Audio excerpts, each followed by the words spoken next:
everyone, this is Ekta Takrani. Welcome to my YouTube channel. In this video, we are going to continue with the Economics Chapter 3, Poverty as a Challenge. Again, a reminder for you what we have studied. Just we will have a quick revision. I have told you the different basic introduction of poverty. Okay, then I told you two different stories. You remember the two different stories of poor people, and the previous video I talked about vulnerability and what was there? Social exclusion. I hope you remember. If not, please go with the sequence. Don't skip the videos. This is the fourth video. We are going to continue with a new topic. So let us move ahead. What I am going to tell you is about poverty line. Very important term it is. It's not a line drawn somewhere that we have to stand above or below poverty line. It's not like this.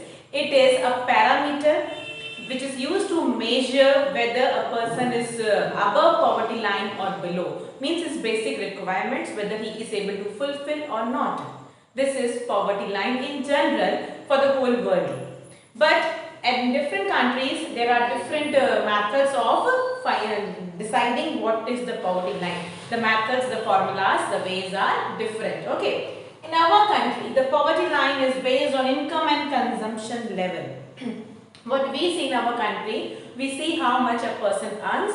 So whether he is able to fulfill his basic requirements or not. Okay, so this is based on income and his consumption.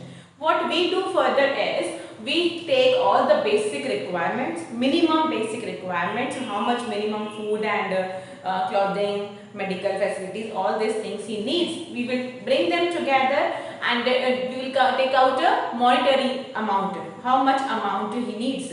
So that amount is taken and it is known as amount for poverty line. If a person is earning a particular amount, he is above poverty line. If not, he is below poverty line. Okay, so here I have mentioned what we do. The basic things we take: food, clothing, light, fuel, medical, education. Also the basic things he needs, we calculate them in terms of money. Okay, all the needs are taken in terms of money. After that, what we come up with that amount. Now recently at present what we are doing, we are calculating the calorie requirements of the individual.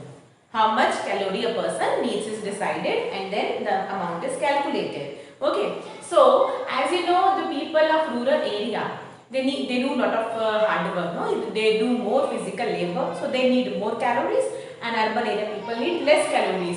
But the things in urban area are costly. Okay, the things are costly, so the amount is more in urban area per person, and per person the amount is less in rural area. The reason is there.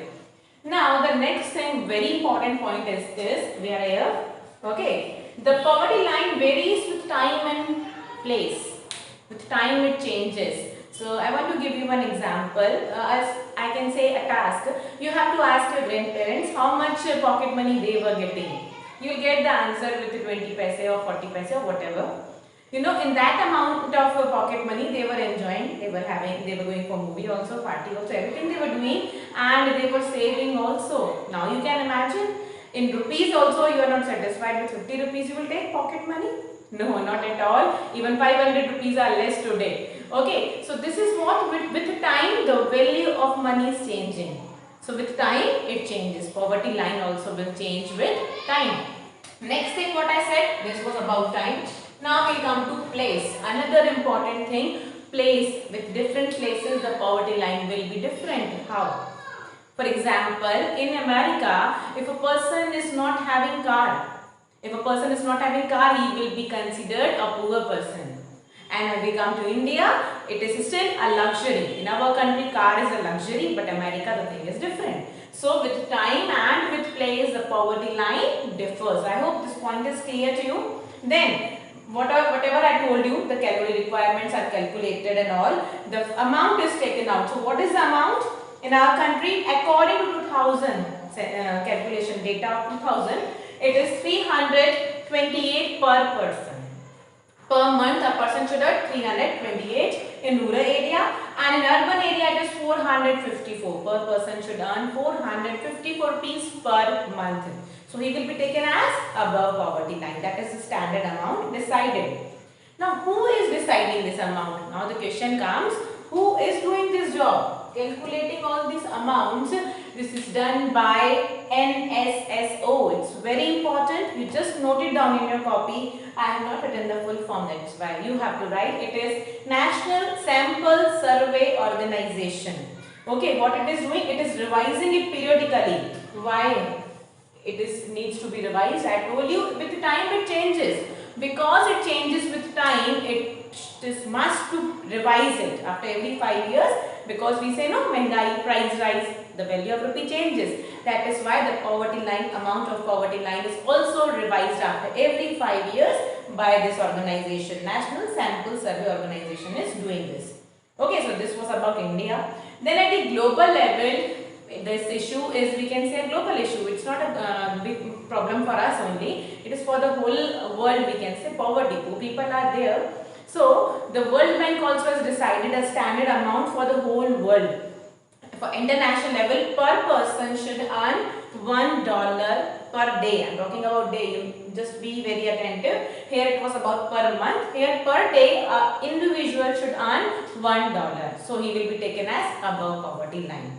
I hope you got it. What is poverty line? How it is calculated in our country. Then what is the formula? Then the data. What is the amount?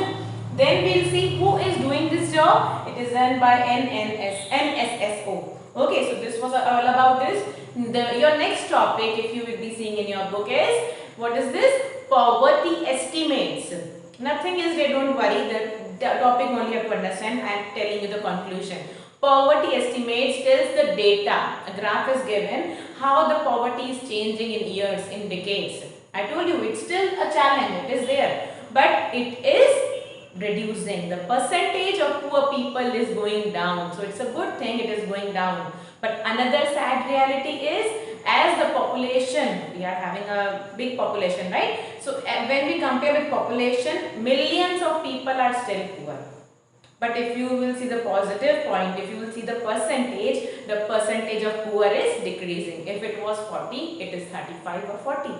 Okay, so it is reducing, we can say, the poverty line, the number of poor people, the percentage is reducing. That tells the poverty estimates. What is the condition that we are analyzing now? So it is going down. Then I hope the poverty line estimates, all these terminologies, what is this NSSO, how it is done. I hope all these things are clear. In this video up to here, you have to go through this, prepare notes and study well. Thank you.